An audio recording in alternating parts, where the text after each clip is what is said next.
I don't think we're meant for each other. But if today you were to call to say that you needed me, I don't think the past would matter much at all. If I could hear your voice shaking, if I could sense there's something wrong, if you needed someone to talk to, I'd be on my way and say it shouldn't take me too long. If you were on the other side of the country in a completely different state, I'd be looking up flights before you hung up and I'd really try to not get there too late.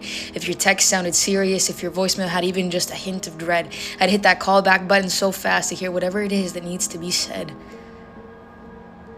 If you sounded small, quiet, scared, stressed, I'd be the safe space to hear all your secrets confessed. If you were excited but nervous, if the overthinking had won, if your train of thoughts is doing donuts, just say the word into you, I'd run. With whatever it is you needed, patience, time, courage, safety, your hand held in mine. If I saw your name pop up and I was busy, tired, if you said you felt insecure, I'd remind you you've always been admired. If it's in person and you can't find the words to say how you've been feeling, I'd sit with you in silence until you feel better any day. I'd hold you so gently so as to not break anything more.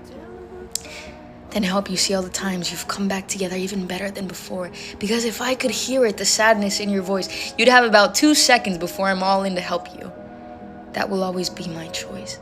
Because even if I don't think we're right for each other, even if we're never gonna be meant to be, even if we're just friends forever, you still mean so much to me. And if you called and needed something, if you were in pain, if you were in fear, of course I would be there. Of course I am here. If you hesitated to tell me, don't hesitate, call. If you think nobody cares, somebody does after all. If you think it's too late, it isn't. I'm still here.